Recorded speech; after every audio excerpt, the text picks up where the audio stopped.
강원도 정선. 계절은 봄이 막 지나가고 있었다. 산 너머 개울가가 넘실대고 아이들의 웃음소리가 마을을 가득 메우던 그 시절. 정길은 마을 골목의 고무줄 놀이에서 늘 춘희와 한편이었다. 자그마한 체구에 눈이 똘망똘망한 춘희는 동네에서 제일 빠른 고무줄 솜씨를 자랑했으며 정길은 그런 춘희를 따라다니며 장난을 걸기 바빴다. 고무줄을 끊고 달아나다가 정길의 손끝에 스치듯 닿는 춘희의 뺨. 두 아이는 어설프게 싸우고 또 금방 화해하곤 했다. 정길의 어머니는 농사일에 치이고 아버지는 막장에서 막내로 일했다. 춘희의 집도 형편은 다르지 않았지만 아버지는 다정했고 어머니는 곱고 인자했다. 두 집은 서로 돕고 지냈고 아이들끼리는 말이 필요 없는 동무였다. 여름밤이면 정길과 춘희는 마을 느티나무 아래에 앉아 별을 헤며 미래를 그려보았다. 서울이란 곳, 바다, 대학이라는 말. 낯설고도 멀기만 한 그 꿈들은 아이들에겐 손 닿을 수 없는 세계 같았다. 그러던 어느 날 탄광 사고 소식이 들려왔다. 마을에 경종이 울리듯이 퍼져나간 소식. 그 사고로 춘희의 아버지가 세상을 떠났고 집안은 무너졌다. 사람들의 위로가 아무리 이어져도 어른들의 말이 아이들의 슬픔을 대신할 수는 없었다. 춘희는 갑작스럽게 서울로 이사를 가게 되었고 정길은 그것이 마지막이 될 줄 모르고 멍하니 바라만 보았다.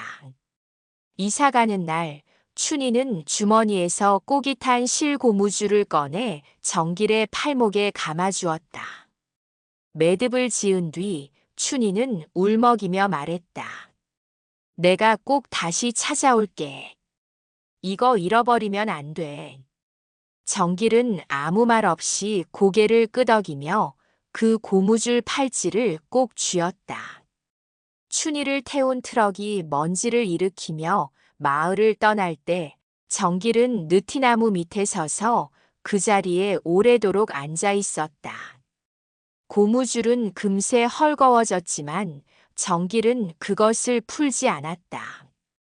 단 하나의 약속이자 단 하나의 기억이었기 때문이었다. 그렇게 정선의 봄은 지나가고 정길의 유년은 한순간에 허전해졌다. 이후로 정길은 웃음을 잃었고 고무줄을 끊던 손끝에는 더 이상 장난기가 없었다. 아이는 조용히 그리고 조숙하게 자라갔다. 그렇게 어린 시절은 끝이 났다. 정선의 봄은 다시 왔지만 그 해의 고무줄처럼 아이들의 시간은 다시 돌아오지 않았다. 서울의 바람은 정선과는 달랐습니다. 낮게 깔린 매연과 높은 빌딩 사이 정길은 늘 허리를 굽혀 걷고 있었습니다. 대학 입학은 기적처럼 찾아왔지만 집안 형편은 여전히 팍팍했습니다. 강원도의 어머니는 여전히 농사짓는 손으로 아들의 학비 일부를 보내주었고 나머지는 정길이 홀로 감당해야 했습니다. 낮에는 강의실에서 무겁게 졸고 밤이면 삼겹살집에서 서빙하며 허리를 구부렸습니다. 가끔은 접시에 밥을 흘리기도 했고 손님에게 물을 2번 가져다 주기도 했습니다. 피곤하고 무심한 하루하루였지만 정길은 언제나 왼손목에 헐렁한 고무줄을 감고 있었습니다. 사람들은 그것이 습관이라 여겼지만 정길에게 그것은 기억의 유물이었습니다. 어느 날 저녁 식당에 익숙하지 않은 손님이 들어왔습니다. 단정하게 머리를 묶은 젊은 여인이었고 차분한 정장 차림이었으며 손에는 낡은 책 한 권을 들고 있었습니다. 그녀는 눈에 띄게 조용했고 마치 이 서울 한복판에서 자기만 따로 시간을 사는 사람 같았습니다. 정길은 본능적으로 고개를 돌렸습니다. 여인의 옆모습, 그 눈매, 그 코끝, 잊을 수 없는 선들이었습니다. 정선의 봄 고무줄을 매듭 지으며 눈물 흘리던 소녀, 춘이었습니다. 그러나 그녀는 정길을 향해 단 한 번도 눈을 마주치지 않았습니다. 그저 메뉴를 조용히 넘기고 깔끔하게 식사를 마친 뒤 고개를 숙인 채 자리를 떴습니다. 정길은 어안이 벙벙했습니다.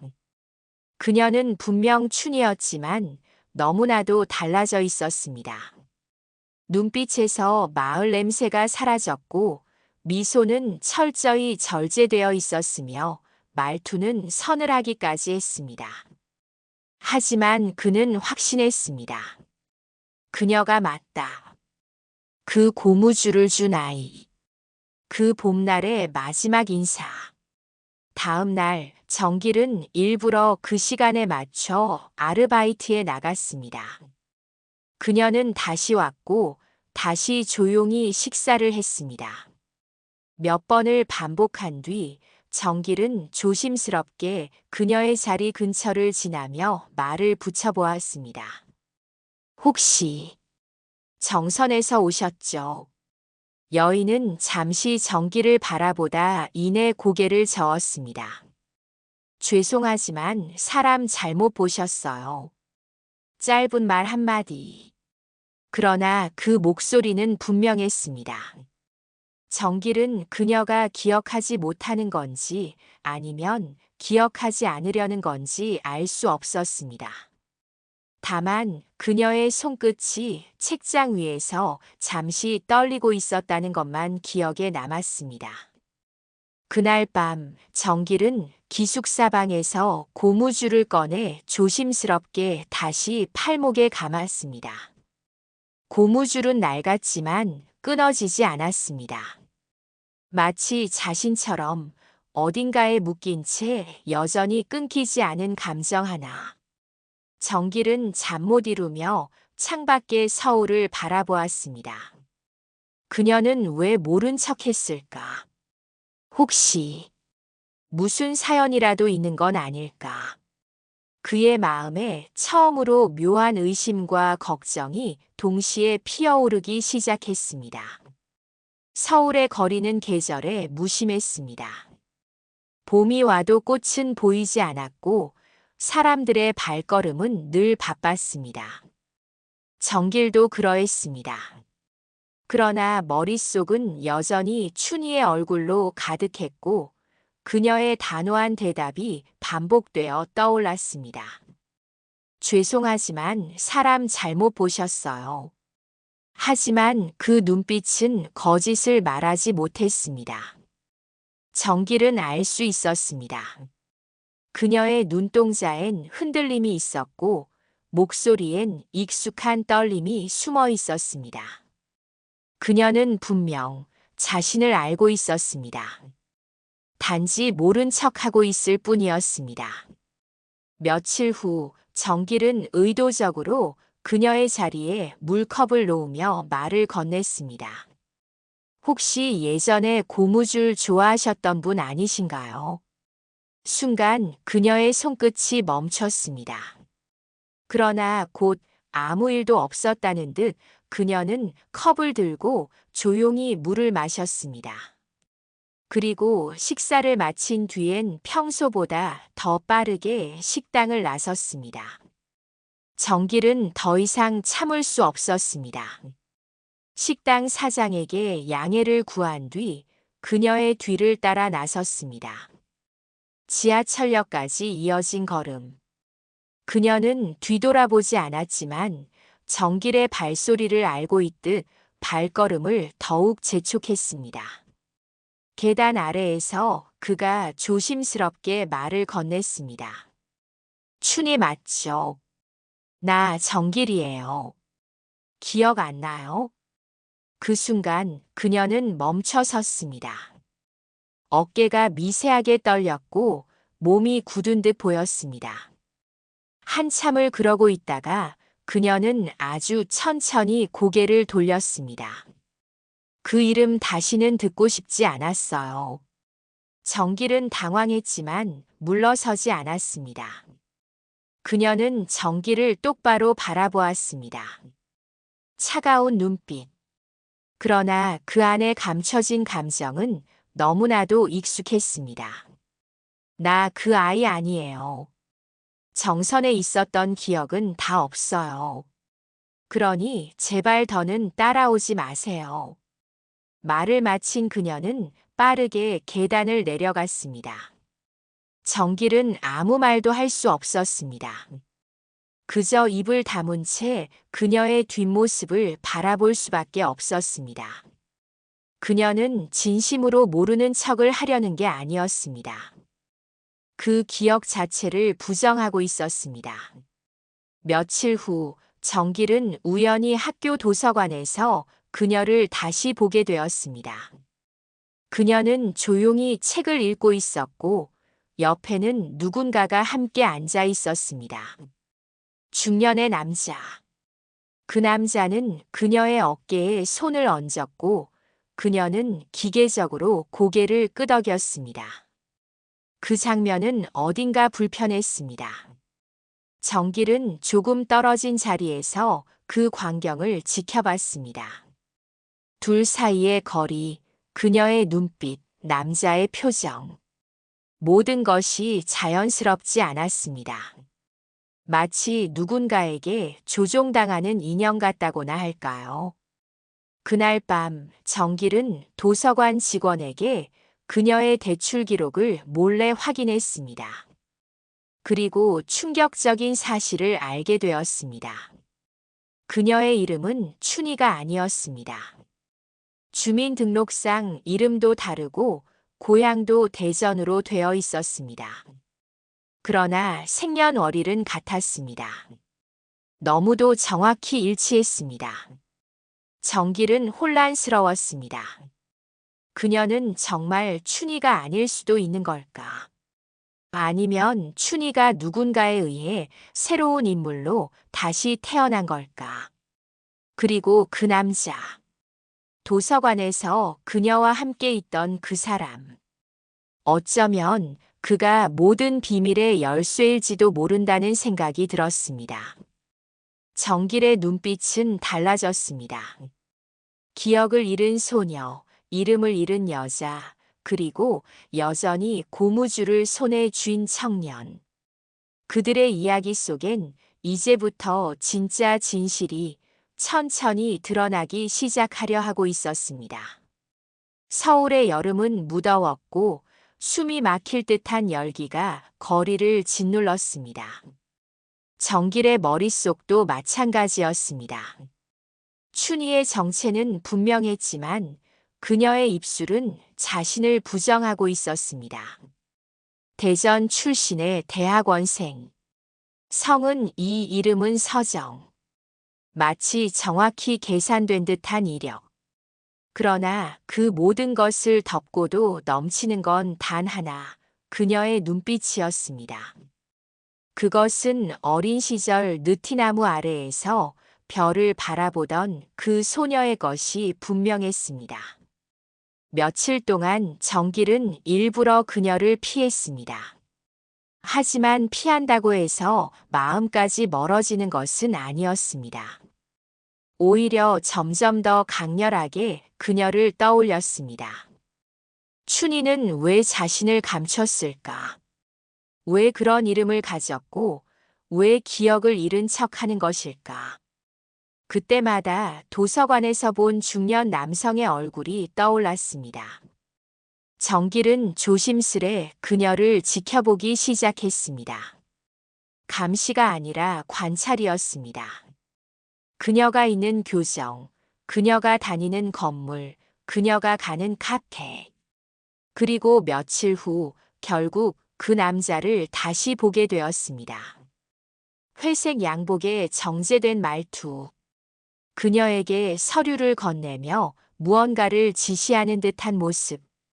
그녀는 고개를 끄덕였지만 손끝은 계속 떨리고 있었습니다. 정길은 우연을 가장에 다가갔습니다. 남자가 떠난 뒤 춘희가 앉아있는 벤치 근처에 앉아 조용히 입을 열었습니다. 그 사람 누구예요? 춘희는 깜짝 놀라며 정길을 바라보았고 곧 당황한 듯 고개를 돌렸습니다. 그리고는 아주 조용히 거의 속삭이듯 말했습니다. 부탁이에요. 아무것도 묻지 마세요. 저 정말 괜찮아요. 그 목소리는 과거의 춘희와 다르지 않았습니다. 그러나 정길은 단호하게 고개를 저었습니다. 괜찮아 보이지 않아요. 당신 지금 누군가에게 쫓기고 있잖아요. 그 말에 그녀는 눈을 질끈 감았습니다. 그리고 한참 뒤 조심스럽게 말했습니다. 그 사람은 제 보호자예요. 아니, 후견인이죠. 아버지가 돌아가신 후 저희 가족의 후견 계약을 맺은 분이에요. 정길은 뭔가 납득되지 않는 얼굴로 물었습니다. 후견인이라고요? 그게 왜 지금까지 그렇게 살아야 했던 이유가 돼요? 춘희는 입을 다물었습니다. 그리고는 천천히 일어나 자리를 떴습니다. 그녀는 가볍게 걸었지만 어깨는 무거워 보였습니다. 정길은 그 뒷모습을 보며 어릴 적 고무줄을 건네던 춘희의 손을 떠올렸습니다. 그 아이는 이런 눈빛을 하지 않았습니다. 며칠 후 정길은 우연히 그녀가 들고 있던 봉투 하나를 손에 넣게 되었습니다. 서류들 사이에는 의료 기록과 심리 상담 결과가 들어 있었습니다. 그리고 거기엔 충격적인 단어 하나가 적혀 있었습니다. 해리성 기억장애. 정길은 숨이 막혔습니다. 춘희는 기억을 일부러 잊은 것이 아니라 지워야만 했던 것이었습니다. 정신적 충격으로 인해 특정 시기의 기억을 차단하게 된 증상. 마치 잠긴 문처럼. 그러나 그 문을 열 열쇠는 이제 정길이 쥐고 있는 셈이었습니다. 그날 밤 정길은 춘희에게 메시지를 보냈습니다. 나는 기다릴게요. 당신이 기억하든 하지 않든. 나는 그 봄의 약속을 지키고 있을게요. 춘희는 그 문장을 읽고 한참을 말이 없었습니다. 그리고 책상 서랍 속에서 낡은 종이 조각 하나를 꺼냈습니다. 그 속엔 아이의 글씨로 쓴 글이 있었습니다. 정길이랑 춘희는 영원히 고무줄처럼 이어져 있을 거예요. 그 글을 가만히 바라보던 춘희는 조용히 입술을 깨물었습니다. 잊었다고 믿었던 기억이 고요한 파도처럼 되살아나고 있었습니다. 그 기억은 이제 아무리 감춰도 다시 그녀를 향해 다가오고 있었습니다. 가을이 시작될 무렵 캠퍼스는 여전히 분주했지만 정길의 시선은 오직 하나의 풍경만을 좇고 있었습니다. 수업 사이사이 도서관 계단 아래 그녀가 앉는 창가의 자리. 춘희는 여전히 조심스러웠고 말없이 시간을 보내곤 했습니다. 그러나 달라진 점이 있다면 그녀는 이제 정길의 눈길을 피하지 않았습니다. 어느 날 저녁 도서관 밖 벤치에 그녀가 조용히 앉아 있었습니다. 정길은 가까이 다가가 조심스럽게 물었습니다. 오늘은 혼자예요? 춘희는 조용히 고개를 끄덕였습니다. 그리고 망설이다가 말했습니다. 그 사람 오늘 출장 갔어요. 조금 숨을 쉴 수 있을 것 같아서요. 정길은 아무 말도 하지 않았습니다. 대신 가방에서 작은 종이 상자를 꺼내 건넸습니다. 안에는 낡은 고무줄이 담겨 있었습니다. 시간의 바랜 색깔, 군데군데 다른 흔적들. 춘희는 그것을 보자마자 숨을 멈췄습니다. 이거 왜 아직 가지고 있어요? 정길은 조용히 웃었습니다. 그때 약속했잖아요. 나중에 다시 만나면 꼭 돌려주겠다고. 춘희는 그 말을 듣고 고개를 숙였습니다. 눈가가 촉촉해졌습니다. 그러나 그녀는 곧 손등으로 눈을 닫고는 고개를 들었습니다. 정길 씨는 몰라요. 내가 왜 이렇게 살아야 하는지, 왜 기억이 다 흩어졌는지 난 감당할 수 없었어요. 정길은 입을 다물었습니다. 그녀가 이야기를 꺼낼 수 있도록 기다렸습니다. 한참을 망설이던 춘희는 입을 열었습니다. 아버지가 돌아가셨을 때 난 곁에 있었어요. 사고였지만 그 순간이 너무 선명하게 남았어요. 그래서 기억이 멈췄어요. 정선, 너 모든 것들이 같이 묻혔어요. 그 뒤로 그 사람이 나타났어요. 후견인이라고 했지만 난 늘 감시당하고 있었어요. 그녀의 말은 날이 선 듯했지만 그 안엔 오랜 시간 쌓인 슬픔과 두려움이 녹아 있었습니다. 그 사람은 내 인생을 관리했어요. 학비 거쳐 행동, 인간관계까지. 처음엔 고마웠어요. 하지만 어느 순간부터 나는 아무것도 선택할 수 없었어요. 마치 감정 없는 껍데기처럼. 정길은 조심스럽게 그녀의 손을 잡았습니다. 그녀는 놀랐지만 이번엔 뿌리치지 않았습니다. 손끝이 떨렸고 눈동자가 흔들렸습니다. 춘희 씨, 이젠 내가 도와줄게요. 당신이 다시 당신으로 돌아올 수 있도록. 그 순간 멀지 않은 곳에서 누군가의 시선이 느껴졌습니다. 정길은 무심코 주변을 돌아봤고 캠퍼스 담장 너머로 누군가의 그림자가 숨어드는 것을 보았습니다. 다음 날 춘희는 정길에게 조용히 메모 하나를 건넸습니다. 오늘 저녁 강북 한미정신의학센터. 내가 받았던 치료 기록이 있어요. 거기서 모든 걸 알 수 있을 거예요. 그날 저녁 정길은 그곳을 찾았습니다. 그러나 병원은 폐업 직전이었고 직원도 얼마 남지 않았습니다. 정길은 담당 간호사에게 어렵게 춘희의 기록을 요청했습니다. 잠시 후 간호사는 조용히 말했습니다. 그분 몇 년 전까지도 기억을 지워달라고 요청하셨던 분이에요. 누가 자꾸 그 기억을 들추면 안 된다고 했어요. 심리적으로 아주 위태로웠거든요. 정길은 묵묵히 기록을 넘기다 한 문장을 보고 손이 멈췄습니다. 지속적인 심리적 억압과 외부 통제로 인한 자아 붕괴 가능성. 가족 외 인물에 의한 감시와 개입 의심. 그때였습니다. 병원 출입구 너머로 회색 정장을 입은 남자가 모습을 드러냈습니다. 정길은 그 눈빛을 본 순간 알 수 있었습니다.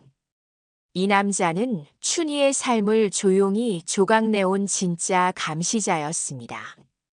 정길은 병원 앞에 서 있던 회색 정장의 남자와 눈이 마주쳤습니다. 남자의 눈빛은 낯설고도 위협적이었습니다.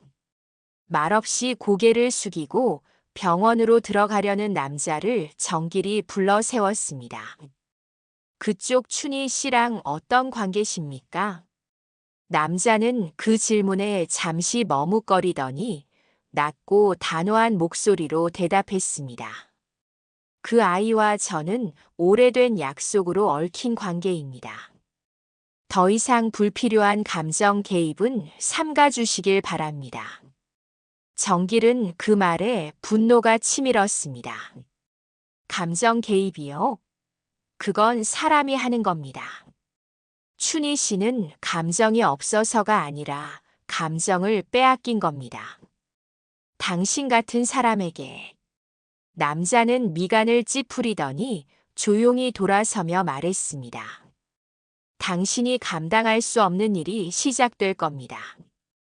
경고는 여기까지입니다. 그는 병원 안으로 사라졌고 정길은 꽉 쥔 주먹을 풀지 못한 채 병원을 떠났습니다. 며칠 후 춘희는 정길의 연락을 피했습니다. 문자에도 답이 없었고 도서관에도 모습을 보이지 않았습니다. 대신 캠퍼스에는 이상한 소문이 돌기 시작했습니다. 정길이 누군가를 스토킹하고 있다. 어떤 여학생이 심리적으로 위태롭다 후견이니. 교내에 조치를 요청했다는 이야기들. 정길은 분명 누군가가 의도적으로 퍼뜨리고 있음을 느꼈습니다. 그리고 마침내 학사관리팀에서 연락이 왔습니다. 익명의 신고로 인해 정길의 교내 접근이 일정 기간 제한될 수 있다는 내용이었습니다. 정길은 더 이상 참을 수 없었습니다. 밤이 깊은 시간, 그는 춘희의 기숙사 근처 벤치에서 그녀를 기다렸습니다. 한참을 기다린 끝에 그녀가 조심스럽게 돌아왔습니다. 정길은 조용히 다가가 말했습니다. 춘희 씨, 무슨 일이에요? 왜 나를 피하세요? 내가 뭘 잘못한 거예요? 춘희는 놀란 얼굴로 그를 바라보다가 눈을 감은 채 말했습니다. 정길 씨가 다가올수록 내가 무서워져요. 지금의 나는 그때의 내가 아니에요. 나는 이제 나를 믿지 못해요. 정길은 그녀의 손을 꼭 잡았습니다. 내가 믿어요. 춘희 씨가 기억하지 못하더라도 그때의 당신은 여기 있어요.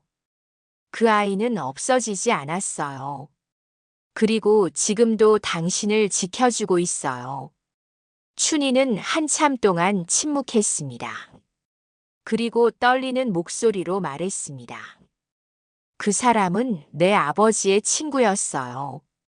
아버지 회사의 법무대리였고 아버지가 돌아가신 뒤에 모든 걸 맡았어요. 처음엔 가족 같았는데 어느 순간부터 나는 그 사람의 재산이 된 것 같았어요. 그녀는 숨을 깊이 들이마시며 말을 이었습니다. 내 기억을 지우라고 했던 것도 그 사람이었어요. 정선에서 있었던 시간은 무용한 감정이라며 없애야 한다고 했어요. 그리고 그 말을 나도 믿게 됐어요. 정길은 그 말을 듣고 눈을 감았습니다. 자신이 없던 시간 동안 그녀는 얼마나 많은 것을 잃었을까. 기억, 감정, 이름, 그리고 자기 자신까지. 그 순간 그녀의 전화가 울렸습니다. 화면에는 그 남자의 이름이 떠 있었습니다. 그녀는 한참을 바라보다가 전화를 받지 않았습니다. 그날 밤 두 사람은 함께 앉아 조용히 도시의 불빛을 바라보았습니다. 춘희는 처음으로 정길에게 기댔고 정길은 아무 말 없이 그녀의 어깨를 감쌌습니다. 그들은 아무 말도 하지 않았지만 오래도록 가라앉아 있던 감정이 비로소 고개를 들기 시작했습니다. 그러나 정길은 알고 있었습니다. 이 평온은 오래가지 않을 것이라는 걸.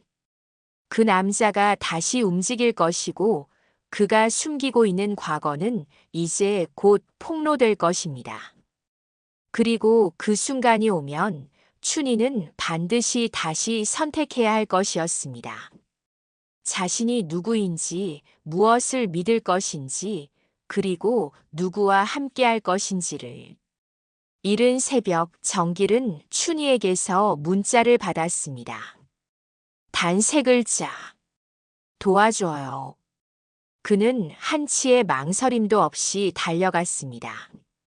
기숙사 근처 가로등 불빛이 깜빡이는 길목. 그곳에 춘희가 떨리는 손으로 벽을 짚고 서 있었습니다. 얼굴은 창백했고 눈동자는 겁에 질린 듯 했습니다. 정길이 다가가자 그녀는 울먹이며 말했습니다. 그 사람이 오늘 내게 계약서를 내밀었어요. 해외로 떠나게 해주겠다고.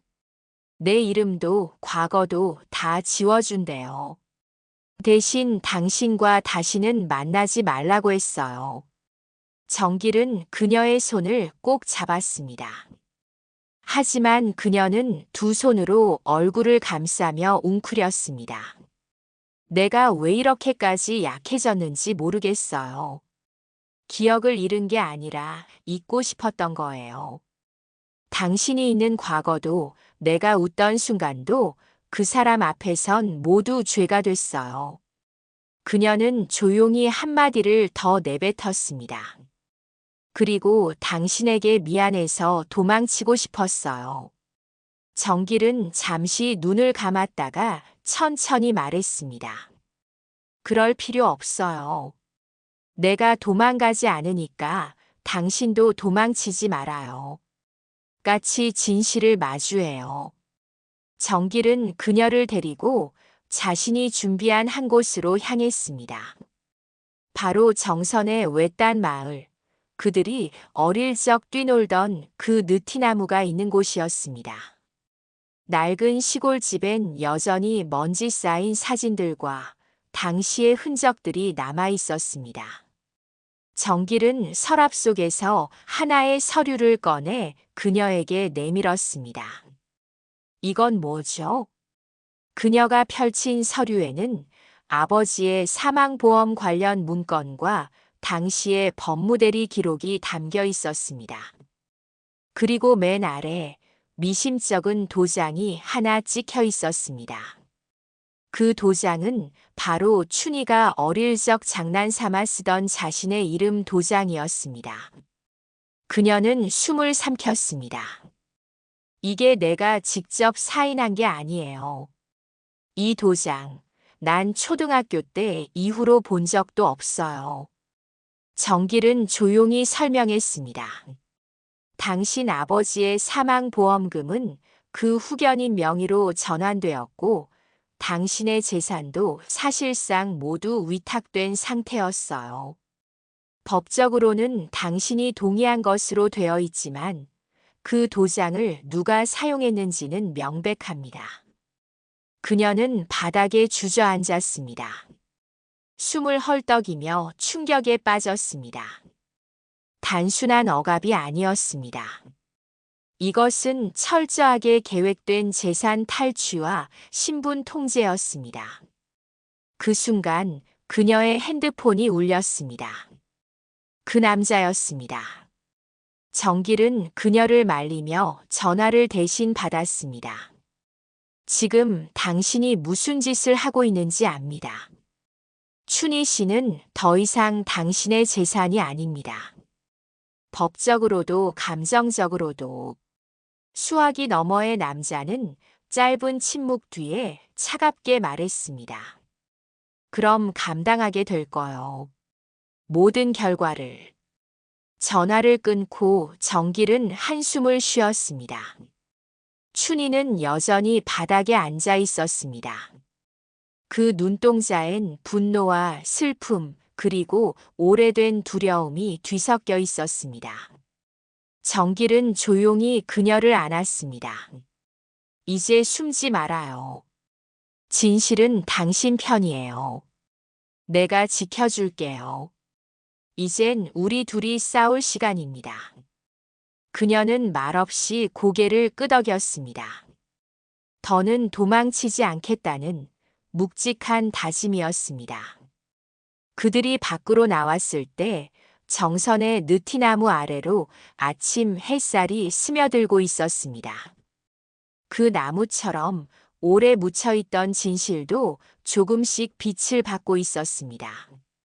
춘희는 정선에서 돌아온 후 그동안 피하고만 살았던 법정이라는 공간에 발을 들였습니다.